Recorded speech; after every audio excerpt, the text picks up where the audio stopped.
선의의 거짓말, 하얀 거짓말, 좋은 의도였다고 구태여 꾸며대는 걸 보면 거짓말은 본래 하얗지는 않은가 보다. 서로에게 안부를 묻는 일도 가식이며 거짓처럼 느껴지는 어떤 날, 하얀 거짓말이 때론 때묻어 검게 보이는 그런 날들이 있다. 그래서 뿌연한 게 속 꾸며진 걸지도 모르는 진실이 오히려 편하기도 하다. 누구는 하얗게 보고 또 누군가는 검게만 보니까 피로감에 닫아둔 눈과 귀를 열 만큼 진실이 그리 중요할까 하는 생각에 빠지게 되는 게 가끔은 두렵다. 요즘 반가웠어. 잘 지냈어. 난 잘 지냈어. 오랜만이야. 다음에 또 마주치자 우연히. 언제 또 마주치자 우연히. 영화가 들리고 음악이 보이는 시간. 안녕하세요. 듣는 영화 23번째 테이크 전지종근입니다. 유독 춥고 길었던 겨울이 드디어 끝났습니다. 오늘도 권욱, 승재, 지영씨와 함께합니다. 안녕하세요. 안녕하세요. 안녕하십니까. 오늘은 저희 오랜만에 지영님도 오셔가지고 같이 녹음하는 시간인데 오늘 승재씨가 또 개인 사정으로 지각하고 있어요. 그래가지고 일단 저희 3명이서 계속 올 것처럼 하고 안 오고 있는데 그래서 저희 일단 3명이서 한번 해보겠습니다. 지영님 그 생일이셨잖아요. 3월. 네. 며칠 안 됐죠. 이제 이제 방송 송출 일자 기준으로는 좀 됐지만 그래서 저희가 방송에서 언제 방송이었죠? 한 2주 전? 어쨌든 지지난 방송인가? 저희가 지영님 생일 축하하는 멘트도 했었는데 들으셨죠? 네. 들었어요? 네. 왜요? 안 들었을 것 같아요? 당연히 안 들었을 줄 당연히 아까 그 얘기를 했거든요. 그것만 들었습니다. 아 그래요? 그 주제를 제가 너무 하고 싶었는데 아쉽게 제가 그걸 못하게 돼서 뭐였죠? AI 영화 때 이제 또 축하를 해주시더라고요. 그러면은 한 저희 축하하는 데까지 들으셨으면 3분 들으신 거네요? 다 들었죠. 다 들었어요? 네. 저희 그래요? 무슨 영화 했는데요? 허 하시고. 들으셨네. 이제 좀 좋습니다. 네. 그랬군요. 생일 잘 보내셨죠? 네, 생일 잘 보냈습니다. 인스타 보니까 잘 보내신 것 같더라고요. 네. 다시 축하해 주셔서 감사드립니다. 아유, 다시 한번 축하드립니다. 축하드립니다. 네, 감사합니다. 네, 그래서 오늘의 주제가 제 오프닝에서도 언급했지만 거짓말에 대한 영화를 하나씩 가져오기로 했었는데 두 분은 거짓말 자주 하세요? 저는 인생의 모토가 거짓말을 하지 말자입니다. 진짜? 네. 그걸 잘 지키고 있어요? 뭐 그런 것 같아요. 정직하게 사는 거에 약간 강박이 있어가지고 거짓말을 하면 너무 불안해요. 들킬까 봐. 좀 그 티도 좀 나고. 네. 근데 최근에 했네요, 거짓말을. 무슨 거짓말? 거짓말을 하고 이거 얘기하면 안 되나? 연차를 연차를 좀 썼습니다. 연차요? 네. 연차 쓰는 게 왜 거짓말이에요? 거짓말을 했죠. 뭔 일 있다고? 상황을 지어내서 거짓말을 해가지고 이거 혹시나 들을까봐 겁이 나긴 한데. 지영님 그 관계자분들 한번 들으시면 또 안 될 텐데. 그렇죠? 그랬군요. 최근에 그런 거짓말. 권욱 씨는 거짓말 자주 해요? 저는 제가 거짓말하면 너무 티가 잘 나서. 그래요? 잘할 것 같은데 뻔뻔하게? 잘 못해요. 잘 못해요? 네, 그냥 바로 티나요. 바로 티나요? 잘 안 하려고 해요. 그냥 정면 돌파 하려는. 정면 돌파? 좀 뭐랄까 손해를 입더라도 그냥 그렇게 해서 그냥 사과하는 게 차라리 항상 낫더라고요. 그래도 최근에 거짓말을 한 번은 했을 거 아니에요? 근데 가끔 부모님이랑 통화할 때 밥은 먹었냐 하면 그냥 먹었다 해요. 그런 거 확인할 수 없으니까. 정면 돌파를 하지 않았네요. 측면 돌파. 측면 돌파졌네. 그 정도는 하는 것 같아요. 그건 효도죠, 효도. 그렇죠. 걱정 끼쳐드리지 않기 위해서. 하얀 거짓말. 이게 하얀 거짓말이네요. 그래서 저는 거짓말 자주 하는 것 같아요. 일하면서 제가 어쨌든 제 업이 약간 이거 뭐라고 해야 되지? 어쨌든 편의점 점주님들이랑 조금 대화를 많이 해야 되는 그런 업무인데 이제 알아보고 연락드리겠다 하고 안 알아봐요. 그런 게 좀 있고 일단 왜 안 알아보시죠? 왜냐면 어차피 제가 알아볼 수 없기도 하고 알아보더라도 도움이 안 되는 경우가 많아요. 그래서 아니 도움 될 수도 있는데 일이 너무 바빠요. 그리고 귀찮을 때가 있어요. 그래가지고 그냥 후순위가 될 때가 있죠. 천천히 알아봐 드린다든가 그런 게 있습니다. 그래서 되게 자주 하는 것 같아요. 거짓말을 어쩌다 보니 그렇습니다. 제가 옛날에 했던 거짓말이 하나 생각나는데 제가 지금도 그렇지만 과일을 잘 안 먹어요. 아기 때 막 엄마가 일로 와봐 하고 귤 먹으라고 막 주면은 제가 그걸 들고 먹은 척하고 방에 가서 그거를 장롱 뒤에 던졌어요. 증거를 인멸하려고. 근데 나중에 그 청소를 하잖아요. 청소를 할 때 이제 거기가 막 노랗게 젖어 있는 거예요. 제가 던졌으니까 이거 누가 했냐고. 전 아니라고. 그랬던 기억이 있습니다. 발칙한 좀 그런 기억이 있죠. 승재 씨도 거짓말 잘 하시잖아요. 승재 잘하죠. 10분 늦는다고 해놓고 지금 몇 분이야? 많이 내줬네. 18분? 승재 씨도 워낙 그 약간 뻔뻔한 그런 게 있어가지고 거짓말 자주 하시는 편이죠. 본인 없으니까 이렇게 얘기할 수 있는 거고. 그렇죠.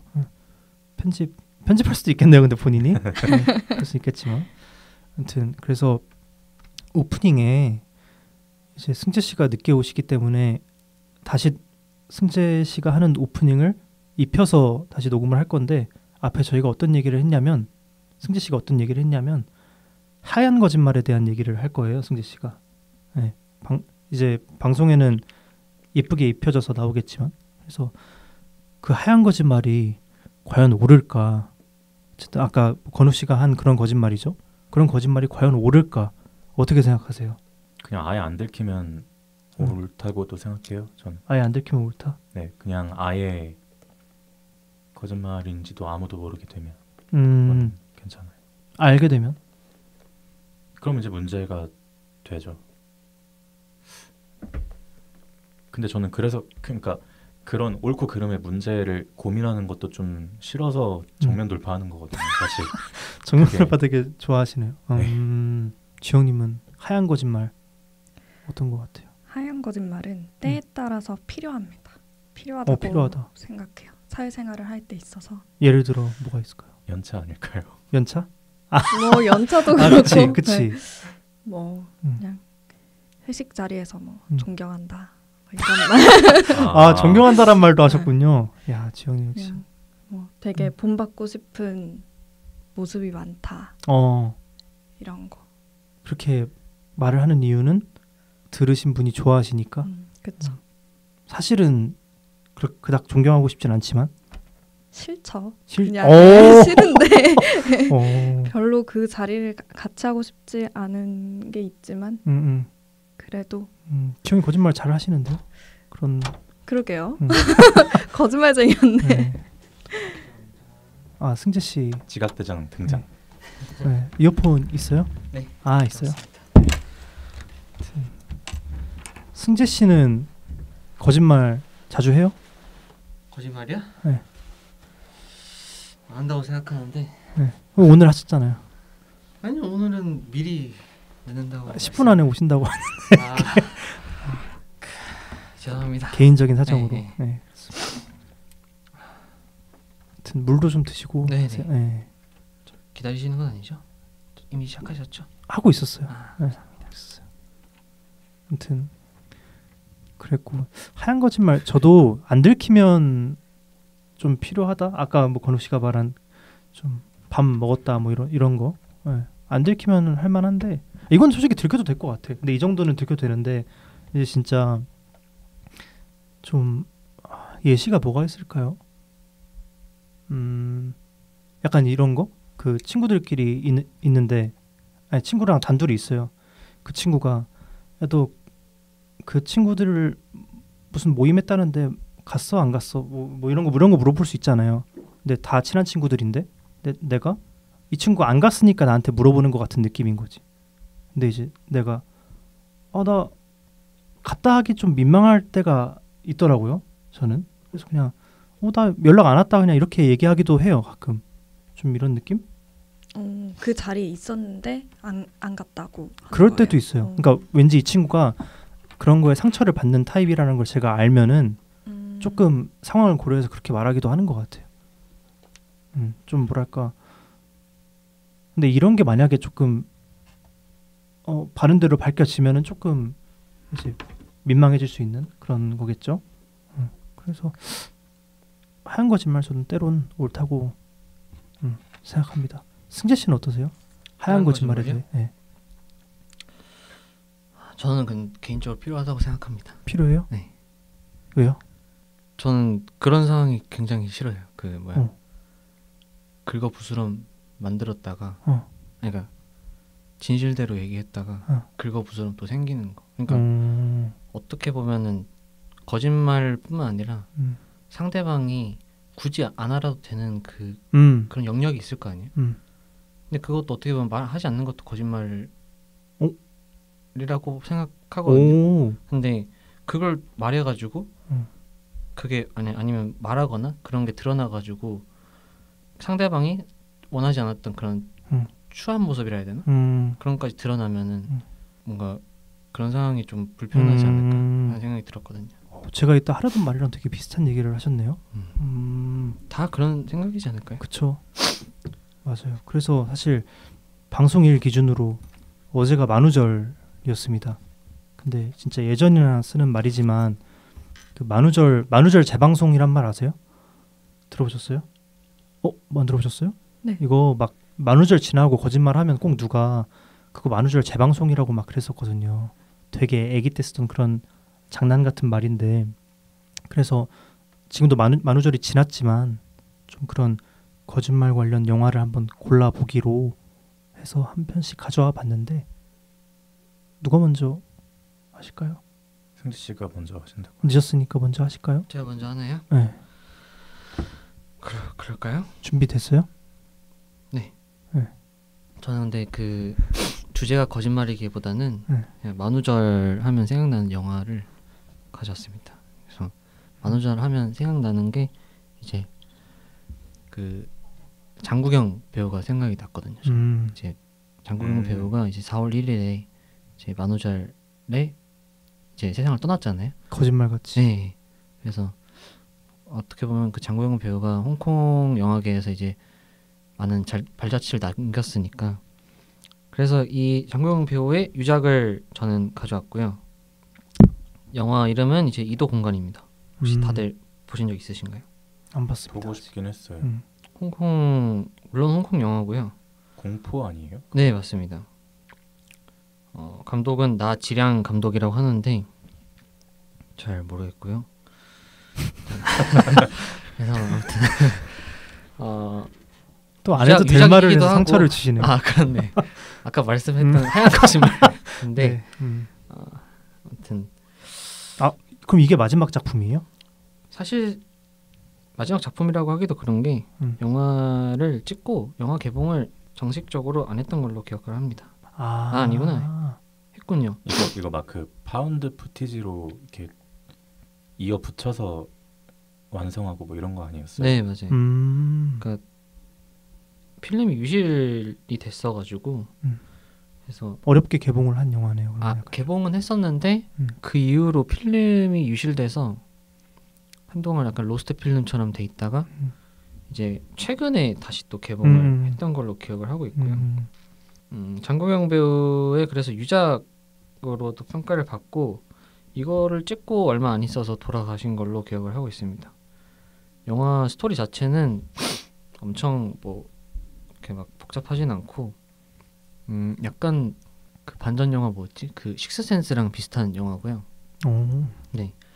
그 주요 인물로는 이제 장국영이 연기했던 짐이라는 사람하고 임가은 배우가 연기했던 얀이란 배우가 그 역할이 있는데, 이제 얀이란 사람이 이제 귀신을 보는 능력이라 해야 되나요? 그런 현상이 자기한테 생겼어요. 근데 그건 이제 자기가 병이라고 생각을 하고 이제 의사를 찾아가죠. 근데 그 의사가 이제 짐인 겁니다. 그래서 짐이 이제 처음에는 이제 일반적인 그냥 정신병으로 이해를 하고 치료를 해줘요. 그래서 이게 심신 안정이 제일 중요할 것 같다. 해서 이제 짐이 이제 얀과 이제 유대 관계를 이제 다지면서 약간 마음의 치유를 해주죠. 근데 그러다 보니까 이제 얀이 이제 짐에게 약간 사랑의 감정이, 호감의 감정이 좀 싹 털어서 접근을 하지만 짐은 이제 거절을 합니다. 이제 선을 딱 그어요. 그래서 의사로서 우리는 환자와 의사의 관계는 딱 선이 있어야 된다. 그러면서 이제 좀 얀에게 상처 줄 수 있는 그런 말들을 막 해요. 그래서 얀은 좀 호감을 가지고 접근했는데 짐은 그러지 않았고, 뭐 얀이 원하지 않았던 그 부모님에게 이렇게 알리고 싶어하지 않았는데 이제 짐이 부모님을 데리고 오셔가지고 이렇게 얀이 뭐 병을 가지고 있다 그런 식으로. 근데 짐이 이제 얀한테 이렇게 말해요. 이걸 가지고 있는 거에 대해서 부끄러워하지 않아야 된다. 자기를 받아들여야 된다. 그래서 결국 어떻게 해서 이제 얀도 이제 그걸 받아들이고 이제 치유를 해요. 귀신을 보는 그런 현상을. 그래서 근데 반대로 이제 그 얀이 이제 퇴원을 하고 이제 짐에게 다시 똑같은 현상이 생겨요. 이제 짐도 귀신을 보게 된 거예요. 근데 그 귀신이 어떤 여고생 귀신이 계속 나와가지고 막 스트레스를 받는데, 근데 짐이 얀에게 말했잖아요. 뭐 이렇게 자기를 받아들여야 된다라고 했는데 짐은 의사로서 또 자존심이 있죠. 그래서 말하지 않아요. 그래서 누구한테? 아무에게 말하지 않아요. 근데 그러다가 이제 도저히 못 참겠어가지고 같은 병원 이제 의사한테 이제 사실을 토로를 해요. 자기가 귀신을 본다. 그래서 근데 의사가 이것도 너가 저번에 치유했던 얀의 문제인 것처럼 정신의 문제인 것 같다. 얀에게 한번 다시 다가가봐라. 그리고 그때는 환자였지만 지금 이제 퇴원했으니까 그냥 다른 사람이지 않느냐. 한번 잘 해봐라. 그래서 짐도 사실은 호감의 감정이 있었지만은 의사로서 선을 그었던 거죠. 그래서 이제 짐과 얀이 이제 다시 만나게 돼서 연인으로 발전을 해요.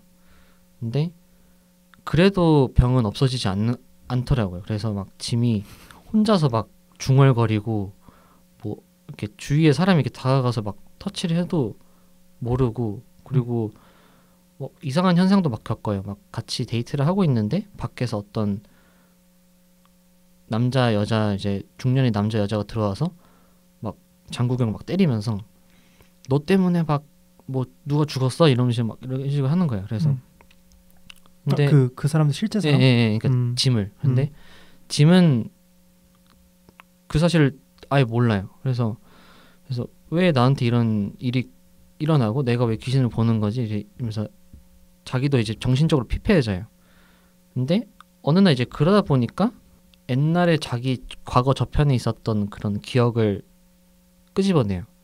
거기서부터 이제 영화의 스토리입니다. 근데 아무튼 자제를 잘하시는데 다 말할 뻔했네. 근데 아무튼 그 영화 자체는 꽤 단순해요.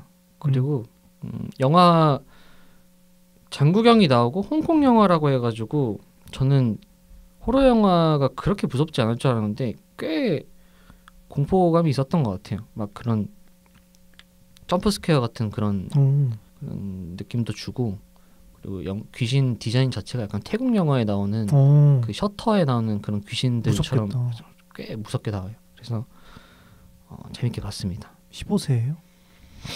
그건 딱히 확인 안 했는데 네, 아마 그럴 겁니다.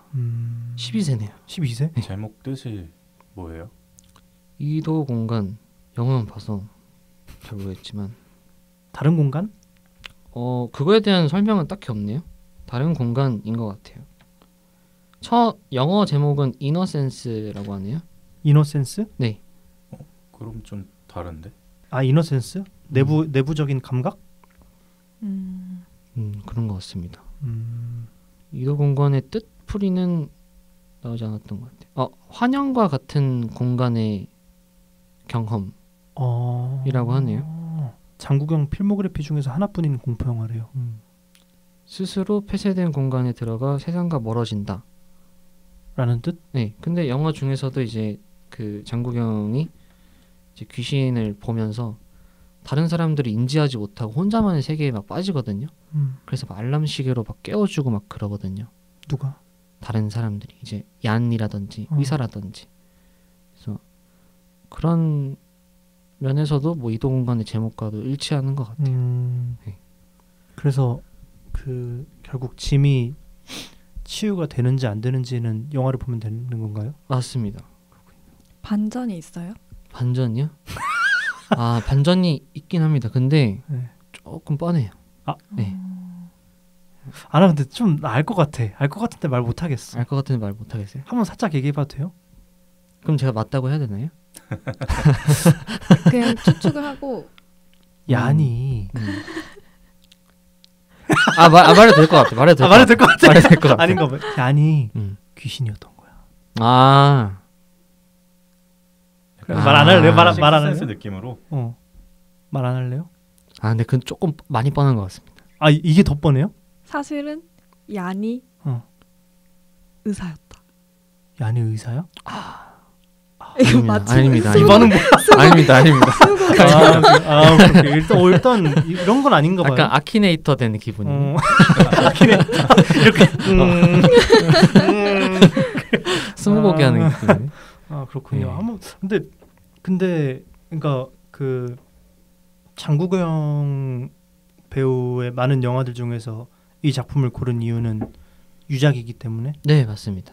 이제 거짓말 같이 이제 돌아가셨다고 하잖아요 사람들이. 사실 근데 그것도 많은 아직도 확실하게 그게 사인이라든가 그러니까 어떤 일이 있었는지에 대해서는 아직 확실하게 나오지는 않은 거 아니에요? 네, 팩트는 없는데 네. 우울증이라고 이제 거의 추측을 하고 있죠. 뭐. 그렇군요. 그리고 홍콩 영화계가 또 약간 좀 그런 어두운 이면들이 많잖아요. 막 이렇게 삼합회랑 연결돼 있기도 하고 그래요? 뭐 그 홍콩의 그런 조직들이 운영한다. 뭐 그런 것들하고 또 관련돼 있지 않을까. 이도 공간. 네. 저도 제목만 들어보고 그게 아마 그 장국영 배우가 출연한 그런 작품들이 재개봉을 꽤 많이 하잖아요. 그래서 아마 이도 공간도 개봉했었던 걸로 기억하는데 다음에 또 특별전 같은 걸로 하면은 또 한번 보면 좋겠네요. 재밌을 것 같은데요. 길어요? 그렇게 길지는 않습니다. 언제 봤어요 마지막에? 이번 주에 봤습니다. 이번 주에? 네. 이거 준비하려고? 네. 근데 보고 싶긴 했어요. 항상 저번에 이제 그 리마스터링으로 개봉한다 했을 때도 볼까 하다가 못 봤거든요. 그래서 이것도 약간 옛날에 저희 다뤘던 봐야지 하면서 못 봤던 영화 중 하나라서 해금을 했습니다. 좋습니다. 재밌을 것 같은데요. 네, 한번 보세요. 근데 그 장국영 영화의 작품성이 엄청 대단하기보다는 그냥 장국영의 유작이라는 이유로 조금 더 좋은 평가를 받는 것 같아요. 약간 이소룡 영화도 그 장국영과 비슷하게 이제 이문사를 했는데 이제 로스트 필름이 발견돼서 사막유이라는 영화가 만들어졌거든요. 그런 개념인 것 같아요. 영화의 작품성은 오히려 옛날에 출연했던 뭐 영웅본색이라든지 뭐 아비정전이라든지 뭐 태양별이라든지 그런 영화가 더 뛰어나고 재밌죠. 네. 그렇습니다. 원래 알겠습니다. 이렇게 다 네 글자인가요? 제목이? 홍콩 영화가요? 네. 그러게요. 그렇네. 그건 잘 모르겠네. 그러게. 근데 약간 그 네 글자도 좀 많은 거지 않을까요? 중국어로서는 약간 한국이 한 단어 몇 개를 약간 표현할 때 중국어는 한 글자로 딱 표현하잖아요. 그래서 약간 그렇네. 어떤 한 문장을 말한 거지 않을까요? 그 네 글자 정도면? 아까 그 말했던 뭐뭐 하는 네, 그런 무슨 공간 이렇게 하니까. 흥미로운 접근인데요. 알겠습니다. 다음 영화는 어떤 분이 얘기하실까요? 준비되신 분? 준비되셨어요? 제가 하겠습니다. 준비되셨어요? 저는 거짓말을 주제로 한 영화를 제이콥의 거짓말이라는 영화를 가져왔습니다. 이건 1999년 영화고 로빈 윌리엄스가 출연을 한 영화예요. 저희가 사랑하는 그러니까 거짓말을 주제로 한 영화를 이제 생각을 하다가 이 영화를 저희 아버지가 예전에 추천을 해줬는데 계속 못 보다가 이번에 보게 됐거든요. 일단 영화의 배경은 홀로코스트, 이제 나치 시대에 있는 그 나치 시대를 배경으로 한 영화인데, 로빈 윌리엄스가 이제 거기 게토라는 게토가 전 정확히 뭔지 모르겠는데 어떤 그 마을 같더라고요. 그쵸. 그 네. 약간 무슨 유대인들을 이제 몰아넣은 그 마을에, 유대인들을 몰아넣은 마을에 이제 로빈 윌리엄스도 이제 그쪽에 갇혀서 지내는데, 이제 거기엔 통금 시간이 있어요. 8시로 통금 시간이 정해져 있는데도 불구하고 이제 로빈 윌리엄스가 이제 거기선 제이콥이죠. 이제 제이콥이 의도치 않게 돌아다니다가 걸려요. 8시 이후에? 네, 8시 전에. 8시 전에 걸리는데 이제 거기 그 독일군들은 8시가 지났다고 우기면서 거기 사령관한테로 보내거든요.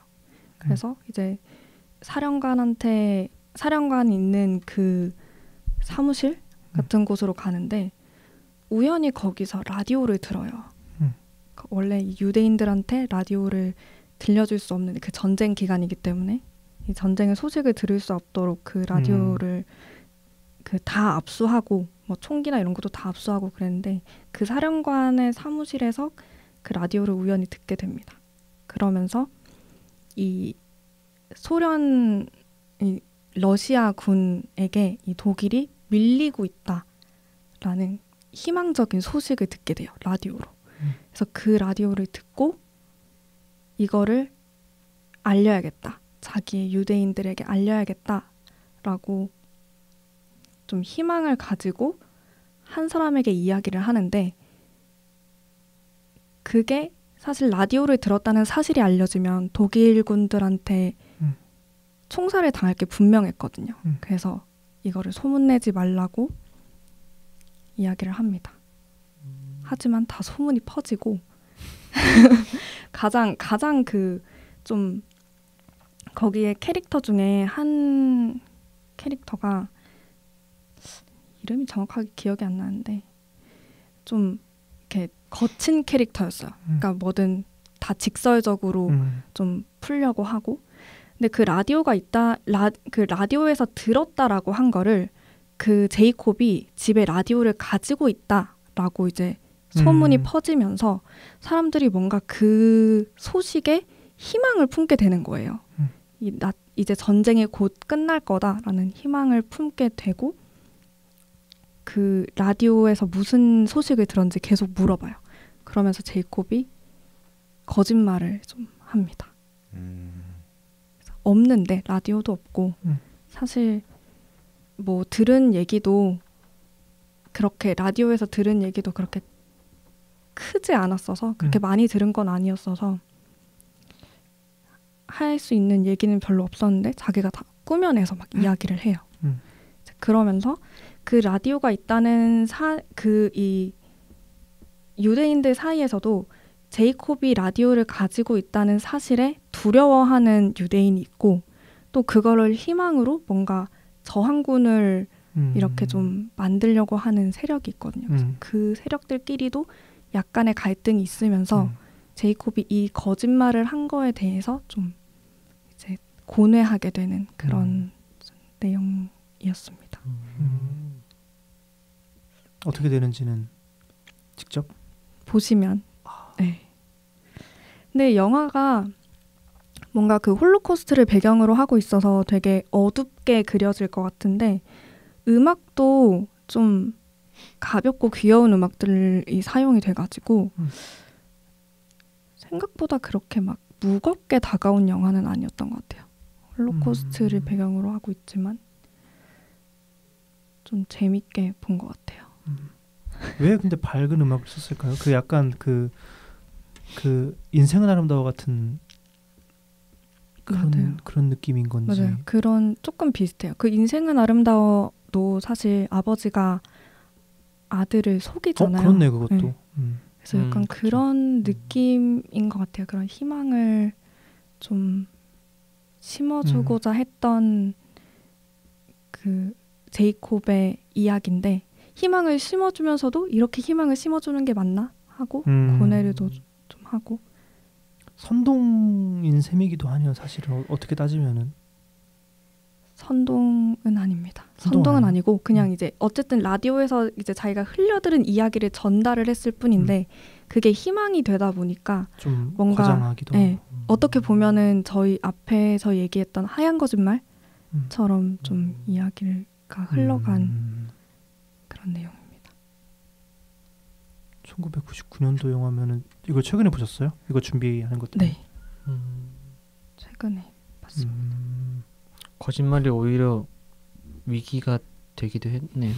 위기가 된 상황도 있었죠. 왜냐하면 그 희망을 품고 좀 이제 전쟁 상황이다 보니까 이제 기차나 이런 게 많이 지나다니거든요. 근데 이제 그 기차에 사람이 타 있다는 사실을 알고 이제 그 사람들이 하는 얘기를 들으러 막 뛰어가는 유대인도 있어요. 그러다가 총살을 당하고, 그러니까 그 희망을 거짓말 때문에 희망을 따라갔다가 이제 총살을 당하고 또 근데 사실 그게 거짓말은 아니었거든요. 라디오에서 흘러나온 정보는 사실이지만 라디오를 가지고 있다는 것이 거짓말이었기 때문에 그렇죠. 그래서 뭔가 그 전쟁 상황에서 희망과 거짓이라고 해야 될까요? 아무튼 그런 것들을 이야기한 영화였습니다. 홀로코스트 영화 중에 그런 거짓말을 필연적으로 할 수밖에 없는 영화가 많을 수밖에 없을 것 같아요. 어쨌든 뭐랄까 거짓말이 그 시기에 많았을 것 같아요. 그렇죠. 그러니까 내가 뭘 안 했다고 이렇게 부인할 수도 있는 거고, 혹은 자녀에게 그 뭐야 인생은 아름다워 같이 이게 사실 어떤 게임이고 우리가 어떤 술래잡기 같은 걸 하는 거고, 뭐 이렇게 좀 이것도 하얀 거짓말이겠죠. 좀 그런 식으로 거짓말을 하면서 희망 아닌 희망 같은 걸 심어주기도 하고, 그랬을 것 같네요. 저희가 몰랐던 로빈 윌리엄스 영화가 있었네요. 저희 얘기 많이 했었는데. 네, 왓챠에서 볼 수 있습니다. 아, 왓챠에 있어요? 네. 한번. 저 거의 로빈 맘인데 몰랐네요. 몰랐네요. 원픽. 처음에 그 너만 알고 있어야 돼라고 했는데 다 퍼진 게 근데 그 맞아요. 영화상으로 봤을 때 이제 아이고 어떻게 이건데. 그쵸. 근데 딱 그 얘기 한 순간 이제 관객들은 그냥 머지않아 다 알게 되겠구만. 약간 뭐 사회에서 그런 말 있잖아요. 뭐뭐 3초 이런 말 있잖아요. 약간 몇 달이 건너면 이제 다 알게 되는. 그치. 맞아요. 그쵸. 근데 일단 누구한테 말했다는 것 자체가 감수해야 되는 거죠. 그쵸. 그렇죠. 너만 알고 있어야 돼 하면은 그걸로 이제 끝난 거지. 네. 그 라디오를 들은 이야기를 그 일부러 말해주진 않아요.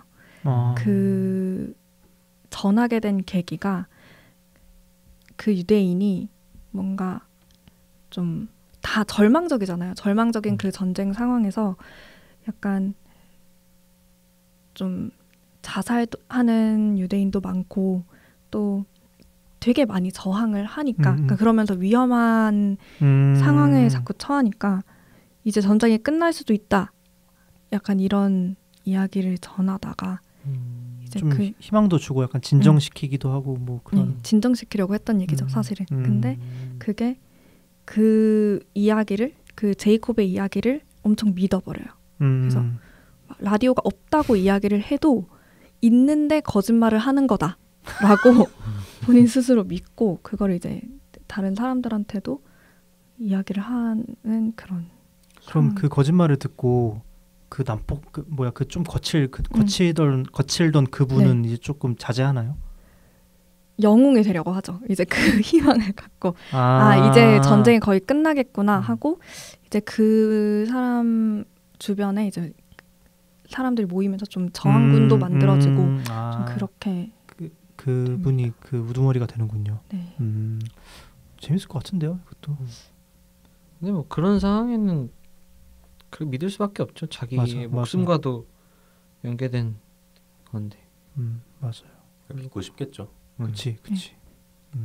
뭔가 믿고 그 거짓말이라고 해도 그냥 그 로빈 윌리엄스, 그러니까 제이콥이 라디오를 통해서 어떤 전쟁의 소식을 듣고 있다라는 전제가 사람들한테 좀 희망이 됐는지 이제 자살도 안 하고 사람들이 조금 전쟁 해방을 기다리는 방향으로 흐르게 되더라고요. 그렇군. 한번 보겠습니다. 이거 네. 아예 제목도 처음 들어보고 그런 영화인데 네. 들어보니까 재밌을 것 같아요. 재밌게 봤습니다. 이 영화도 재밌을 것 같아서 꼭 보겠습니다. 네. 건욱 씨 할까요? 아니면 저 할까요? 먼저 하실래요? 네. 먼저 하세요. 아, 이 얘기를 먼저 해야 될까요? 건욱 씨가 오늘 마지막 방송입니다. 어머. 왜요? 건욱 씨가 평일에 갑자기 저한테 연락을 해서 그 이번 방송을 마지막으로 해도 되겠냐? 어머. 네, 이렇게 어떤 사유가 있나요? 그냥 현생에 관련된. 그래서 그런 얘기를 했습니다. 그래서 오늘 마지막 방송인데 이렇게 또 급하게 가셔야 된대요. 그래가지고 아무튼 아쉽네. 빨리 하고 가세요. 그냥 좋은 작품으로 당신답게 가세요. 마지막으로 좋은 작품을. 먼저 하세요. 저는 아직 상영 중인 미키 17, 미키 17 이 영화를 가져왔고 다들 아시다시피 봉준호 감독 영화고요. 로버트 패틴슨이 주연을 맡은 영화입니다. 혹시 안 보신 분이 누구? 지영님만 안 보신 건가요? 네. 승재 봤어요? 봤습니다. 그러면 간단하게 줄거리 얘기하자면 결말 말 안 할 겁니다. 네. 네. 그러니까 지금 배경이 완전 미래고요. 지구 환경이 엄청 파괴되고 이제 지구에서 살기가 좀 힘들어졌어요, 인류가. 그래서 다른 행성으로 이주 같은 거를 준비하고 있는 그런 상황인데 주인공인 미키랑 친구 티모는 스티븐 연 배우가 연기를 했는데 이제 지구에서 마카롱 가게 차렸다가 망하거든요. 근데 사채를 끌어다 썼어요. 그래서 사채업자들한테 계속 쫓기니까 이제 이렇게 살 수는 없다 해서 도망치려고 다른 행성으로 이주하는 그 프로젝트에 참여를 하게 돼요. 근데 이제 미키는 능력이 없으니까 티모는 원래 이 캐릭터 자체가 좀 뭐든 다 잘하는 그런 캐릭터라 뭐 비행기 조종 이런 걸로 프로젝트 맞아. 참여하는데 미키는 그냥 거의 무슨 사회적 약자 수준이거든요. 그래서 능력이 없으니까 익스펜더블이라는 역할로 프로젝트에 참여하는데 이게 그 다른 행성 이주했을 때 생기는 어떤 모든 위험 요소를 그냥 몸으로 감당하는 일종의 소모품 같은 실험체 같은 그런 역할로 지원을 하게 돼요. 그래서 이제 이주를 했는데 계속 엄청 위험한 미션에 계속 참여하게 되는 거죠. 뭐 예를 들면 그 어딘가 어떤 행성에 딱 도착해서 이 공기가 적합한지 아닌지 인류에게 판단하는 그런 거. 공기에 무슨 바이러스가 있을지도 모르는데 일단 나가서 숨을 한번 들이켜봐라. 그래서 들이키면 갑자기 피토를 하고 뭐 아니면 지금 이 우주 공간에 팔을 내밀었을 때 뭐 팔이 어떻게 되는지 그래서 팔이 뭐 잘리거나 뭐 얼거나 그냥 그런 무슨 말도 안 되는 근데 이거를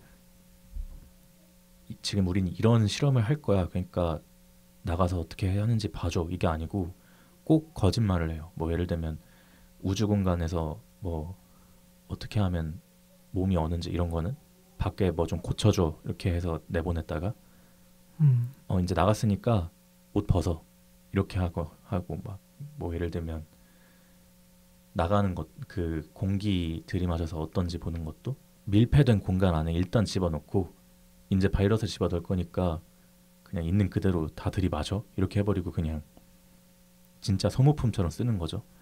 근데 이 사람 그렇게 미키한테 시키는 사람들이 죄책감을 갖지 않는 이유가 이 익스펜더블이라는 역할은 계속 리프린팅이 돼요. 그러니까 죽어도 그 모든 기억이랑 그 생체 정보 같은 거를 전부 다 갖고 있으니까 그대로 무슨 3D 프린팅 마냥 사람이 그대로 다시 나오는 거예요. 근데 이게 아예 새로운 생명체처럼 나오는 게 아니고 그냥 그 사람 그대로 기억 정보까지 갖고 있는, 그 기억 정보는 그 직전에 죽기 직전까지의 기억 정보를 갖고 다시 나오니까 그냥 잠깐 자고 일어나는 것처럼 대해요, 사람들이. 그래서 아무런 죄책감도 없이 그냥 계속 거짓말하면서 계속 죽이는 거죠. 근데 이 미키 세븐틴이라는 숫자가 몇 번째 죽었는지 몇 번째로 다시 살아난 건지에 대한 숫자인데, 이렇게 한 4년 반 동안 계속 죽었다 살았다 해서 17이 됐는데, 근데 17번째 미키는 어떤 니플하임이라는 행성에서 크리퍼라는 무슨 이상하게 생긴 생명체가 있는데 그냥 겉보기에는 괴물 같아요. 이 생명체를 일단 맹수처럼 가정하고 얘랑 이렇게 마주쳤을 때 어떻게 되는지를 실험하는 그런 프로젝트에 다시 투입이 됐는데, 원래 같았으면 죽어야 정상인데 안 죽고 살아난 거예요. 그래서 진짜 살아났는데 그 크리퍼랑, 그러니까 살아나서 눈이 딱 떠졌는데 크리퍼랑 다시 마주쳤어요. 근데 당연히 자기 죽일 거라고 생각했는데 안 죽이고 그냥 그대로 돌려보내준 거죠. 그러니까 사실 크리퍼는 위험한 생물체가 아니고 좀 지적 능력이 있는, 그리고 사륙 의지 같은 게 없는 그런 생명체였던 거예요. 그래서 다시 돌아오는데 본부로 이제 문제가 생기는 게, 원래 죽었다고 가정하고 계속 리프린팅을 하니까 똑같은 미키 18이 생긴 거죠. 이거를 멀티플이라고 하는데, 이 세계관에서는 그렇게 익스펜더블에게는 그런 똑같이 그 둘이 있는 상황이 절대 생기면 안 되는 그런 규칙이 있어요. 예전에 그런 상황이 생겼다가 대참사가 있었던 사례가 있어서, 그래서 이 멀티플이 있다는 사실을 숨기면서 이제 영화가 점점 진행되는 네, 그런 내용이고, 사실 거짓말, 영화 속에 등장하는 거짓말이라고 한다면 그냥 계속 미키한테 영화 내내 거짓말을 해요, 사람들이 아무렇지 않게. 왜냐하면 다시 살아나는, 그리고 꽤 무례한 질문도 계속 하는데 죽는 게 어떤 느낌이냐고 계속 물어봐요, 미키한테. 근데 이 미키라는 캐릭터가 되게 답답할 때도 있었던 게, 뭔가 화를 내거나 아니면 제대로 얘기를 하거나 하면 되는데 그냥 이제 자기가 계속 죽었다 살아났다 하는 것 자체에 좀 무기력해져 있어요, 그 미키 세븐틴은. 그래서 그냥 그거 들어도 그냥 헬레헬레 하고 있는데, 뭐라고 해야 될까요? 어떤 존엄성 문제? 그런 부분에 있어서 어떤 거짓말이라는 소재가 사용이 되긴 하는데, 사실상 영화의 중점적인 게 거짓말은 아닌 그런 내용이긴 합니다. 그리고 그 외적으로 좀 더 얘기해보자면, 사실 그렇게 마음에 드는 영화는 아니었어요, 저는. 봉준호 영화 중에. 네, 뭐랄까, 저는 어떤 느낌을 받았냐면 봉준호가 자기 스스로를 리프린팅한 느낌이 들었거든요. 자기 영화들에서 마음에 드는 부분들을 이렇게 가져와서 붙여놓은 느낌을 받았어요, 저는. 봉준호 멀티플. 네. 그리고 비슷한 소재 영화의 좋은 부분도 가져와서 붙인 것 같은 그런 느낌도 좀 받아서, 근데 이제 그런 어디서 뭘 가져왔구나, 뭔가 어디서 본 것 같은데 라는 느낌이 듦과 동시에 좀 루즈하거든요, 호흡이. 그래서 좀 아쉬운 영화였는데, 혹시 보신 분들은 어떠셨는지 궁금하긴 하네요. 승재 씨 어땠어요? 근데 재밌긴 했어요. 근데 재밌긴 했는데 글쎄요. 말한 것처럼 연상되는 부분이 있었고 근데 그거를 배제하더라도 뭔가 그게 막 크게 그 요소가 크게 거슬렸다기보다는 저는 약간 아쉬웠던 거는 영화 자체에 그런 훅이 없었다는 뭔가 이렇게 팍 그런 인상적인 뒤통수를 장면이 친다던가. 없었다. 네. 그래서 네. 그래서 저도 봤던 영화 중에서는 봉준호 영화 중에서는 아쉬운 편에 속하죠. 약간 봉준호 감독이 해외로 이제 내놓는 영화 중에 자신의 어떤 요리를 하나 선보인 느낌 같은 느낌이 들었습니다. 약간 봉준호의 레스토랑 초대돼서 시그니처 메뉴 보내주세요. 해서 이제 딱 해가지고 하나 이렇게 보여주는 느낌. 그러다 보니까 약간 자기 옛날 작품들의 요소들이 많이 들어갔던 것 같아요. 잘할 수 있는 거를 보여준 것 같다라는 생각도 들고요. 그동안 새로운 도전을 워낙 많이 했기 때문에. 맞아요. 근데 기본적으로 재밌게 봤습니다. 그리고 인생은 거기 그 뭐야 스티븐 연이랑 나오잖아요. 그 미키 17의 친구로 나오는데 인생은 스티븐 연처럼 살아야 되지 않겠냐는 생각도 들고 얄미우면서도 엄청 요리조리 잘 피해 가더라고요. 자기 이속 잘 챙기고. 예. 저는 근데 뭔가 인물들이 조금 매력이 떨어졌어요. 그러니까 다 좀 약간 그 좀 뻔하다는 느낌? 그러니까 너무 평면적이라는 느낌? 뭐 이를테면 그냥 그 우주선의 총 책임자가 마크 러팔로잖아요. 마크 러팔로랑 그 이제 아내가 토니 콜렛이 연기한 그 어떤 두 명이 하는 역할도 그렇고 무능한 왕 혹은 그걸 뭐랄까 갈군다고 할까요? 갈구는 이제 왕비 약간 뭐 이런 느낌도 조금 뻔하다는 느낌이 있고 스티븐 연이 했던 티모죠. 티모도 사실 그렇게 존재 이유를 잘 모르겠는 느낌? 그러니까 더 이 배우가 엄청 능력 있는 배우라는 거를 많이 알 텐데 다른 사람들도 일반 그냥 관객들도 다 아는데 뭔가 그 평면적인 캐릭터 안에 가뒀다는 느낌? 그래서 뭔가 매력이 그렇게 있지가 않더라고요. 그래서 그런 부분도 조금 아쉬웠고 좀 어느 부분에서는 조금 유치하다는 느낌도 있었어요. 그 크리퍼랑 소통한다든가 뭐 그런 것도 그렇고 저는 좀 너무 가볍다? 전 조금 더 묵직한 걸 기대했나 봐요. 아마도. 기생충이나 옛날 그쵸. 괴물 정도의 조금 더 약간 어두운 느낌? 근데 이건 뭐 제가 기대했던 게 그런 거였다는 거고 영화 자체가 어떻게 느껴졌을지는 사실 다 다른 거니까 제 판단은 그렇습니다. 제 느낌은 그랬고 사실 뭐 봉준호 감독의 영화였기 때문에 좋아야 한다, 이거 뭐 좋을 거다라는 느낌에 속은 것 같기도 하고 네, 좀 그런 느낌이네요 개인적으로. 음악이 확실히 옛날 기생충 음악 감독이 같을 거예요. 그쵸. 네. 음. 근데 확실히 느낌이 옛날 그 기생충 때 OST 느낌이 나더라고요. 맞아요.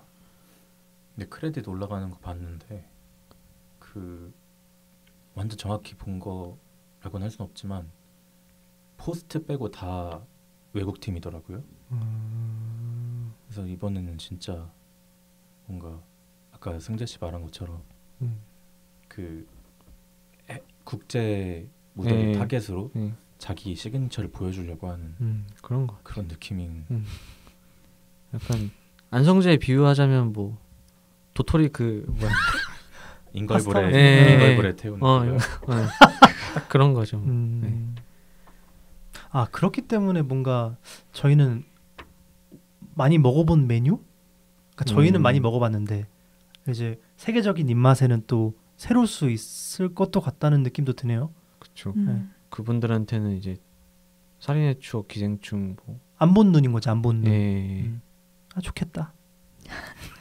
보실 혹시 건가요?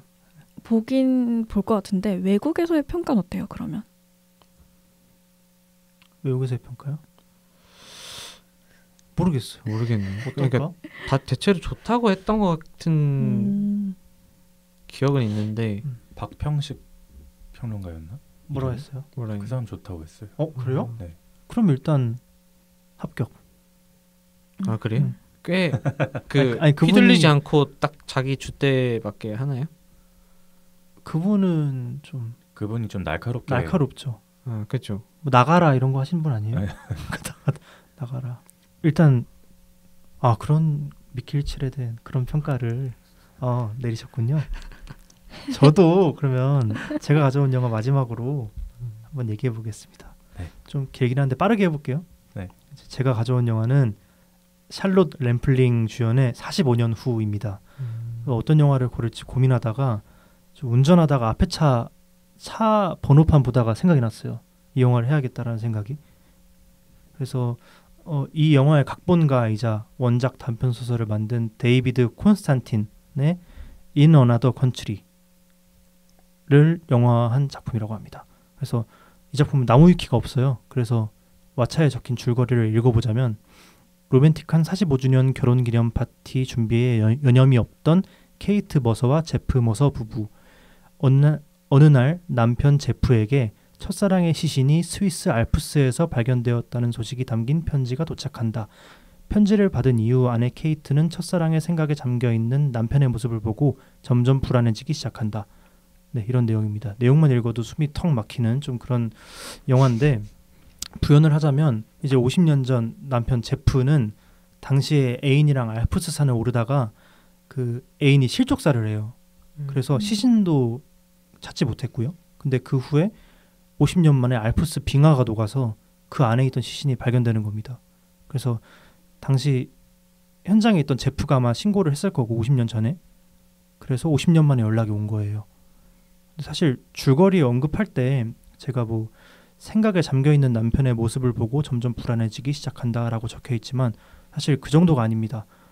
집에 멀쩡히 있는데 전화도 안 받고 계속 멍 때리고, 이제 아내 케이트는 별로 궁금하지 않았던 과거 얘기를 조금씩 막 흘리질 않나. 이제 당장 주말에 45주년 결혼기념 파티를 하는데 막 여행사 들락날락하면서 스위스행 표를 막 갑자기 알아보고 막 그러는 거예요. 그래서 제프는 나 그냥 좀 놀라서 그래, 그냥 충격받아서 그래라고 하는데, 사실 그런 사람 치고 너무 사연 있는 사람처럼 행동하니까 매우 수상한 거죠. 그래서 반대로 케이트는 날벼락인 거죠. 당장 주말에 있을 파티 준비 중인데 이제 너무 이 사람이 티나게 흔들리니까. 그래서 막 그래요. 처음에는 다른 사람일 수도 있잖아, 혹은 그 오래 걷기도 싫어하는 사람이 무슨 알프스야 뭐 이러면서 대충 넘기려 하는데 그게 마음처럼 되지가 않죠. 그래서 결국 몰래 다락방에 올라가서 제프가 남긴 과거의 흔적을 뒤적이기도 하는 그런, 뭐랄까, 좀 그런 데까지, 그런 일까지 이제 벌어지게 됩니다. 그래서 근데 맘에만 묻어두지 왜 다락방에 그런 걸 다 남겨놨는지 뭐 그런 생각도 좀 들긴 했어요. 좀 입이 방정이에요. 좀 그러니까 그런 얘기해요. 막 너 그러면은 그때 그 사람 안 죽었으면 그 사람이랑 결혼했겠네? 이런 걸 물어보거든요, 케이트가. 근데 그러는 거예요. 이 제프가. 그러니까 거짓말을 못하네요. 거짓말을 못하는 거죠. 근데 아니 그거는 그냥 그런다고 해서 무슨 진짜 뭐 지금 상황이 바뀌고 뭐 그런 것도 아닌데 그냥 해줄 수 있는 말인데. 아무튼 좀 이래요. 좀 긁어부스럼, 그치? 아까 말했죠. 긁어부스럼을 만드는 좀 성격이에요. 그래서 아무튼 그 빙하가 의미하는 바가 굉장히 크다고 생각하는데, 이제 50년 전에 실족해서 죽었지만 발견됐다는 설정이잖아요. 그래서 사실 스위스로 날아가면 얼었던 모습 그대로 볼 수가 있는 거예요. 그래서 좀 잊고 있거나 아니면 그 마음 한켠에 그 묻어놨던 사람을 다시 만날 수 있다? 그때 그 모습으로? 이게 사실 굳이 옛 연인까지 가지 않더라도 우리도 좀 지금 어떻게 사는지 궁금하거나 좀 그리운 사람이 한 명쯤은 있잖아요. 이제 그런 사람이 사실 잊혀지는 과정이 저는 두 가지 과정이 있다고 생각하는데, 다시는 만나지 못함을 이제 알고 있기 때문에 그냥 잊으려고 노력하는 것 혹은 시간이 지나 잊혀지는 것 두 가지라고 생각하는데 제프의 경우는 첫 번째일 거라고 저는 생각하거든요. 왜냐면 죽었으니까.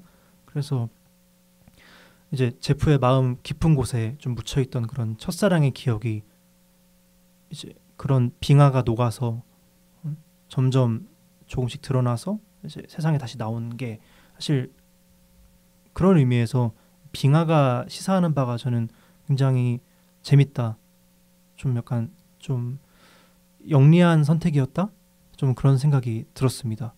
그래서 사실 그러니까 그런 일이 있었다는 생각조차 꽁꽁 얼어버렸다가 녹아서 다시 현실의 이야기로 돌아온다는 게 아무튼 그런 생각을 했고 사실 빙하가 녹아서 시신이 보이는 일이 아니더라도 얼마든지 떠올릴 수 있는 사람이잖아요.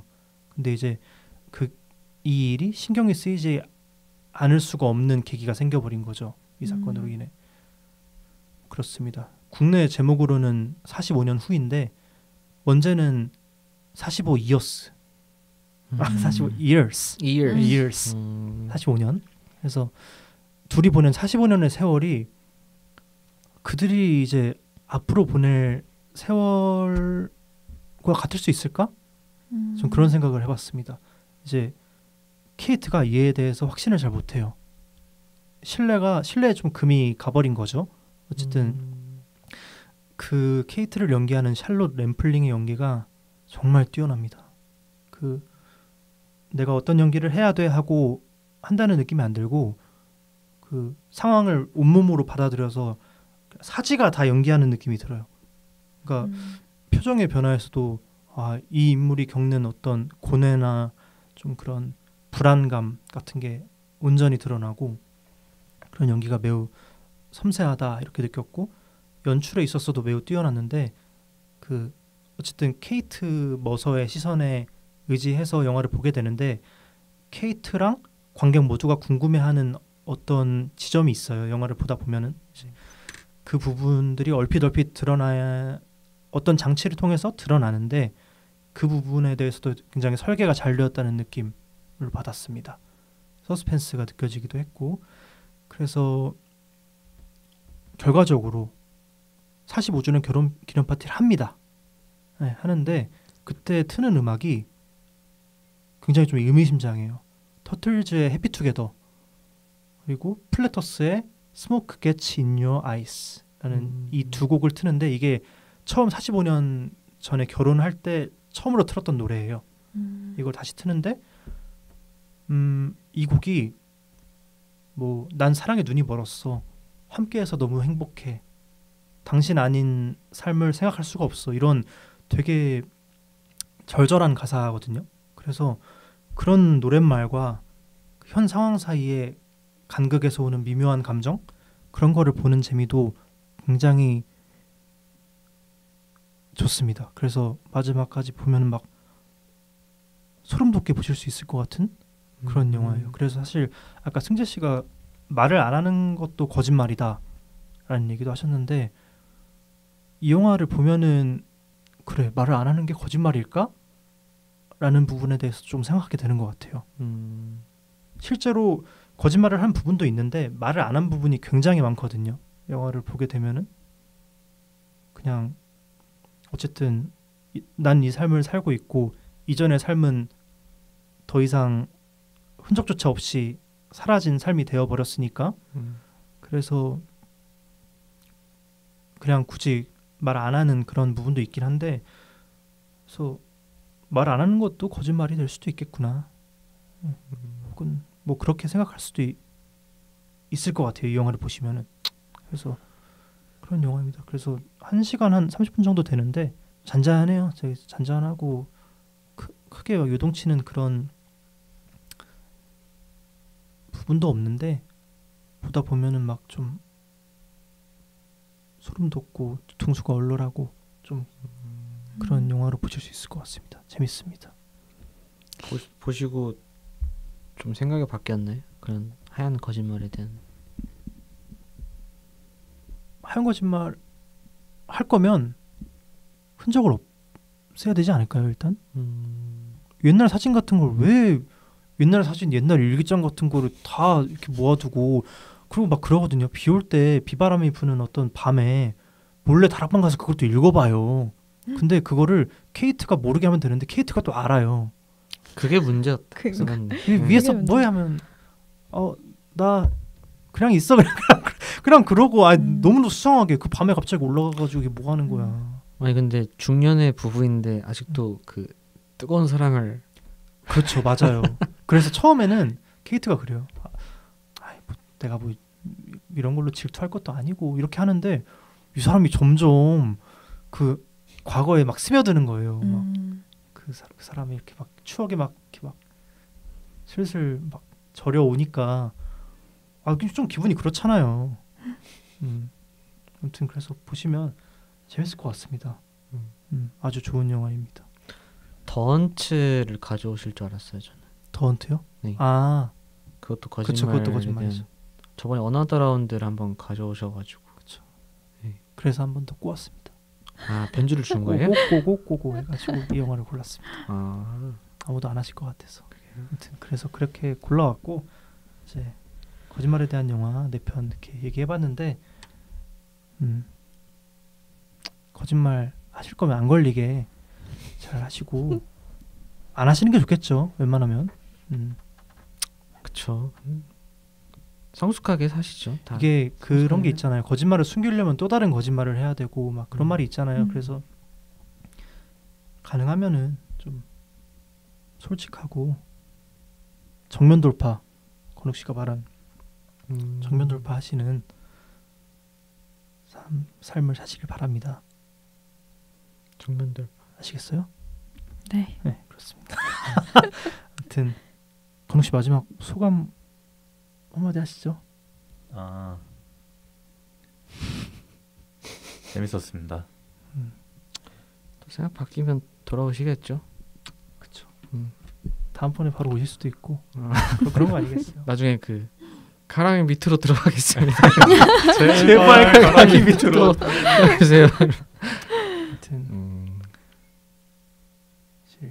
농담이고요. 건욱 씨는 다시 계속 할 건데요.